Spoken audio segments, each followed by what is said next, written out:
RPSC education academy में आप सभी का स्वागत है।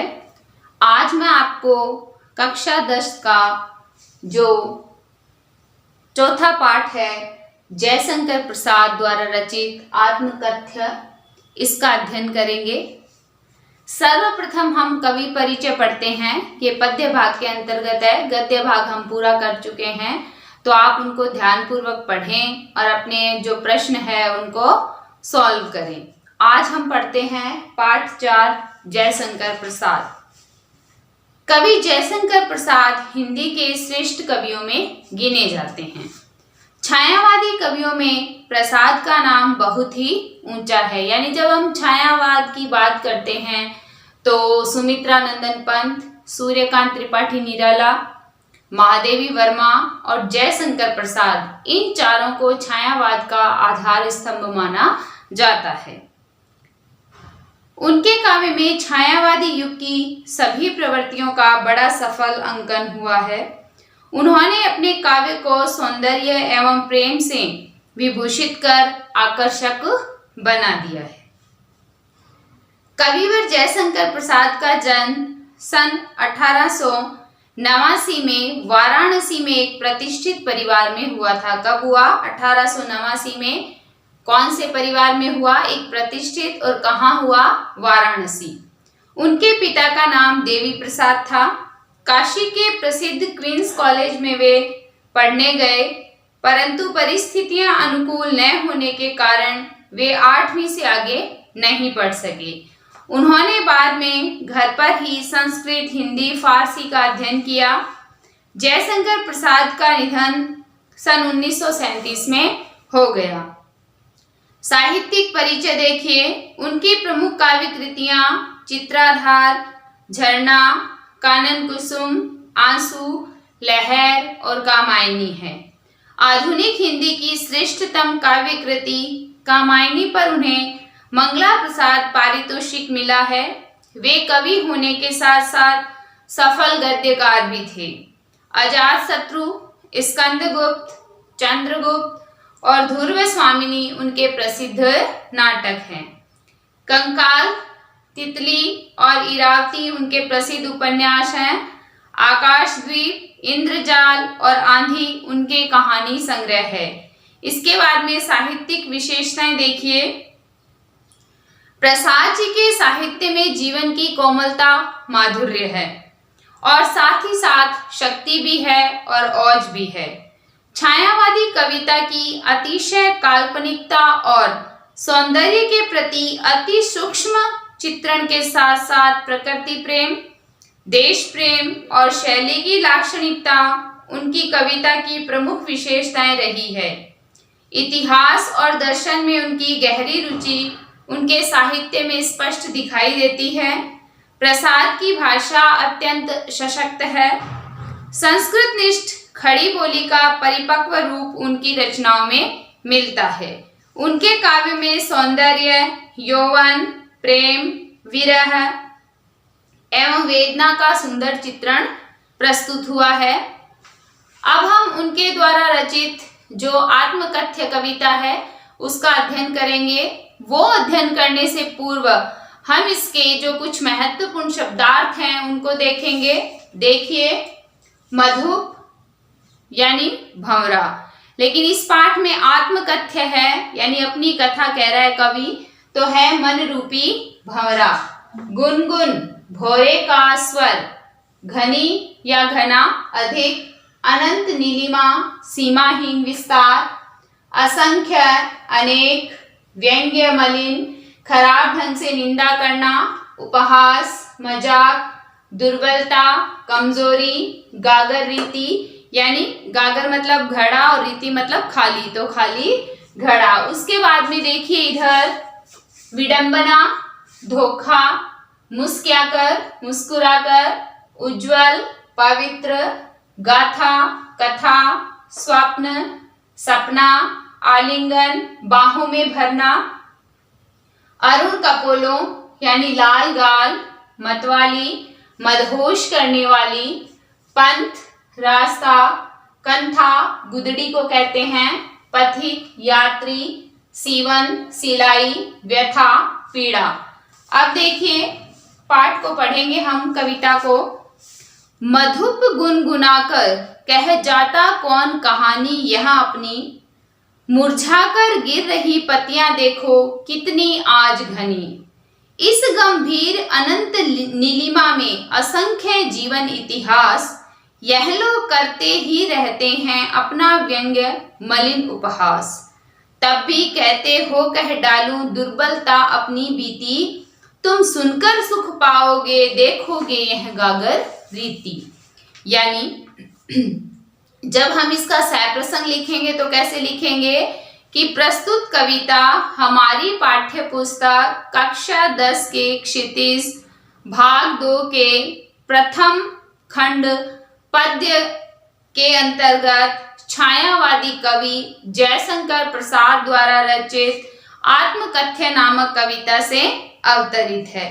फिर इसमें जो भी भाव बताए गए हैं वो भाव लिख देंगे कि प्रस्तुत काव्यांश में कवि ने जीवन के यथार्थ एवं अभाव पक्ष की जो मार्मिक अभिव्यक्ति है वो कवि ने की है। तो देखिए कवि कहते हैं मधुप गुनगुनाकर कह जाता कौन कहानी यह अपनी। यानी कवि अपने जीवन में अपने आप को सामान्य व्यक्ति के भांति ही बताते हुए कहते हैं कि मेरा मन रूपी भंवरा जो है हमेशा गुनगुनाकर अपनी कहानी बताता चला जाता है। मुरझाकर गिर रही पत्तियां देखो कितनी आज घनी। आगे वे अपने जीवन की कहानी का वर्णन करते हुए कह रहे हैं कि आज मेरे मन के भाव रूपी जो पत्तियां हैं वो गिर रही है मुरझाकर। इस गंभीर अनंत नीलिमा में असंख्य जीवन इतिहास, यह लोग करते ही रहते हैं अपना व्यंग्य मलिन उपहास। आगे कवि कहते हैं कि इस गहन सीमाहीन विस्तार में अर्थात पृथ्वी पर जो जीवन है उसमें अनेक इतिहास हैं और लोग इतिहास को पढ़कर आलोचना भी करते हैं और उसकी निंदा भी उड़ाते हैं या मजाक उड़ाते हैं, निंदा करते हैं। तब भी कहते हो कह डालूं दुर्बलता अपनी बीती। आगे कवि कहते हैं कि फिर भी मेरा मन चाहता है कि मैं अपने जीवन की दुर्बलताओं का वर्णन कविता लिखकर अभिव्यक्त करूं। तुम सुनकर सुख पाओगे देखोगे यह गागर रीति। आगे कवि कहते हैं कि तुम जब मेरी कहानी को सुनोगे, मेरी दास्तां को जब मैं बयान करूंगा तो तुम मेरे जीवन रूपी सागर को खाली पाओगे। यानी मेरे जीवन में ऐसा कुछ भी नहीं है जो विशेष हो। मैं भी सामान्य मानव की तरह हूं और दुर्बलताओं से पूर्ण हूं, फिर भी मैं अपनी बात जो है वो आपको कहना चाहता हूं। ये इसकी व्याख्या हो गई। जब हम इसका विशेष लिखेंगे तो विशेष में सर्वप्रथम हम लिखेंगे भाव। तो इसमें क्या आ जाएगा कि कवि जो है अपने यथार्थ और अभाव पक्ष की इसमें मार्मिक अभिव्यक्ति करता है। उसके बाद में मान लो खड़ी बोली हिंदी भाषा का प्रयोग किया गया है। तीसरा स्वाभाविक अलंकारों का प्रयोग किया गया है। प्रतीक विधान रचना है। शैली जो है वो आत्मपरक है क्योंकि अपनी बात को वो कह रहा है। तो इस प्रकार इसमें गुण जो है वो माधुर्य गुण है, क्योंकि जब माधुर्य गुण को हम पढ़ते हैं तो संयोग और वियोग पक्ष जहाँ पे होता है, श्रृंगार रस जहाँ पे होता है, वहां पे हमेशा आपके माधुर्य गुण रहता है। फिर देखो दूसरा देखते हैं, किंतु कहीं ऐसा न हो कि तुम ही खाली करने वाले अपने को समझो, मेरा रस ले अपनी भरने वाले। यह विडंबना अरे सरलते तेरी हंसी उड़ाऊं मैं, भूले अपनी या प्रवंचना औरों की दिखलाऊं मैं। उज्जवल गाथा कैसे गाऊं मधुर चांदनी रातों की, अरे खिलखिलाकर हंसते होने वाली उन बातों की। मिला कहाँ वह सुख जिसका मैं स्वप्न देखकर जाग गया, आलिंगन में आते आते मुस्का कर जो भाग गया। आगे कवि कहते हैं अपने जीवन के अभावों का सुंदर चित्रण करते हुए, किंतु कहीं ऐसा न हो कि तुम ही खाली करने वाले, अपने को समझो मेरा रस ले अपनी भरने वाले। यानी इसमें कवि कहते हैं कि मेरे मन कहीं ऐसा ना हो कि तुम ही मेरे भाव को खाली कर दो और जिससे आनंद प्राप्त कर अपने हृदय को उस रस से भर लो। अर्थात मेरी गाथा सुनो और फिर उसकी हंसी उड़ाओ। यह विडंबना मतलब ये दुख है कि तुम मेरी तो बात सुन लोगे और फिर उसकी हंसी उड़ाओगे। भूले अपनी या प्रवंचना औरों की दिखलाऊं मैं, उज्जवल गाथा कैसे गाऊं मधुर चांदनी रातों की। आगे कवि कहते हैं कि मैंने अपने जीवन में भूल की है, मैंने कई बार छल कपट धोखे का शिकार हुआ हूं मैं, और कई बार अपनी गाथा तुम्हें दिखलाना चाहता हूं, लेकिन पवित्र चांदनी रातों की जो कहानी है वह मैं तुमसे कैसे कहूं, अरे खिलखिलाकर हंसते होने वाली उन बातों की। आगे कवि कहते हैं कि मेरे जीवन में केवल हंसी ही नहीं अपितु अभाव है, दुर्बलता है, दुख दर्द भी है, और कई बार जीवन में सुख के क्षण आए लेकिन वो स्थायी नहीं रहे। तो मैं किस प्रकार तुम्हें अपनी बात बताऊं। मिला कहाँ वह सुख जिसका मैं स्वप्न देखकर जाग गया, यानी जिसका सपना मुझे आया था और जिस सुख के सपने को देखकर मैं जाग गया वो मुझे मिला भी नहीं। आलिंगन में आते आते मुस्का कर जो भाग गया, मुझे लगा कि जैसे ही मैंने उसे अपनी बाहों में भरा, भावों में भरना चाहता था, तो वह सुख जो है वो मुस्का कर चला गया। यानी कवि कहते हैं कि मनुष्य सुख पाने के सपने लेता है, लेकिन सुख जो है वो क्षणिक होता है, स्थायी नहीं होता है। तो कवि जो है अपने जीवन की विडंबना अपने शब्दों के माध्यम से बता रहा है। आगे देखिए इस कविता का जो अंतिम पद है, जिसके अरुण कपोलों की मतवाली सुंदर छाया में अनुरागिनी उषा लेती थी निज सुहाग मधुमाया में, उसकी स्मृति पाथेय बनी है, थके पथिक की पंथा की, सीवन को उधेड़ कर देखोगे क्यों मेरी कंथा की। छोटे से जीवन की कैसे बड़ी कथाएं आज कहूं, क्या यह अच्छा नहीं कि औरों की सुनता मैं मौन रहूं। सुनकर क्या तुम भला करोगे मेरी भोली आत्मकथा, अभी समय भी नहीं थकी सोई है मेरी मौन व्यथा।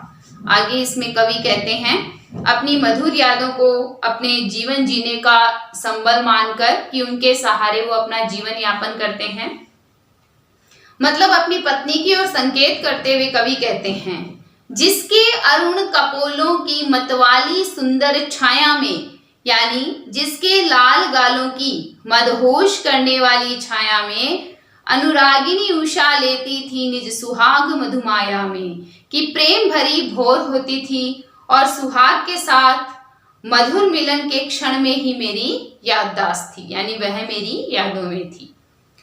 उसकी स्मृति पाथेय बनी, थके पथिक की पंथा की, सीवन को उधेड़ कर देखोगे क्यों मेरी कंथा की। आगे कवि कहते हैं कि उसकी प्यार भरी यादें ही मेरा संबल है। तो वह कहते हैं थका हुआ यात्री जैसे शेष रास्ते पर चलता है और अपनी मंजिल पा लेता है, उसी प्रकार मैं अपनी पत्नी की यादों के सहारे मेरा जो जीवन है वो बिता लूंगा।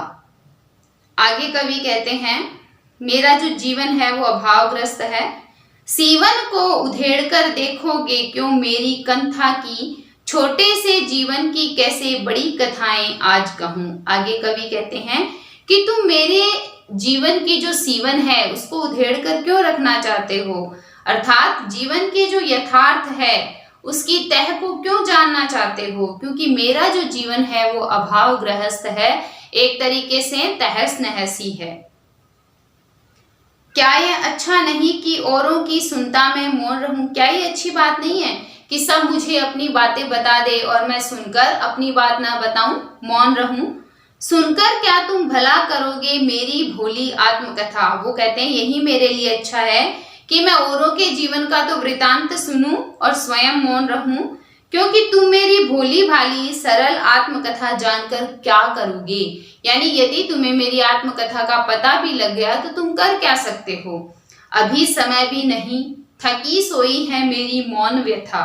आगे कवि कहते हैं कि मेरे जीवन की जो गाथा सुनाने का उचित वक्त अभी नहीं आया है, क्योंकि मेरी पीड़ा है जो अभी हृदय में दबी हुई है, इसलिए मैं अपनी आत्मकथा को तुम्हें बताना नहीं चाहता, और तुम्हें बता भी दूंगा तो तुम क्या कर सकते हो।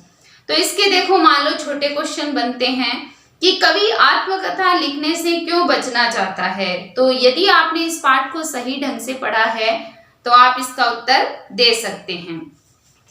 देखिए आपके जो प्रश्न है, जैसे कई बार आता है काव्य सौंदर्य बताइए, कोई भी प्रश्न है उसमें यदि ये लिखा है कि प्रस्तुत कविता का काव्य सौंदर्य बताइए, तो उसके अंतर्गत आपके भाव पक्ष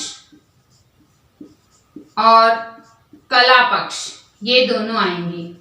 भाव पक्ष के अंतर्गत क्या आएगा कि जो भी आपकी कविता है, जो आपका पाठ है, जो आपने पढ़ा है, उसमें क्या भाव स्पष्ट हो रहे हैं, वो भाव पक्ष के अंतर्गत आ जाएगा।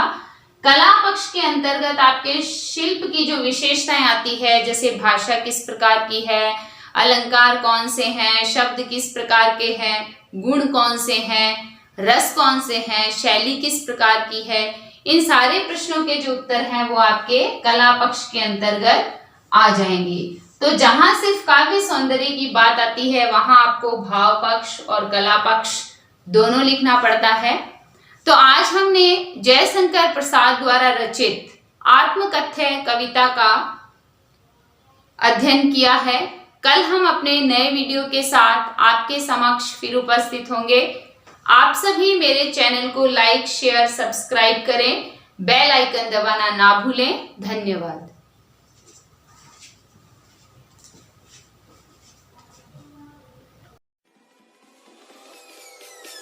Peace.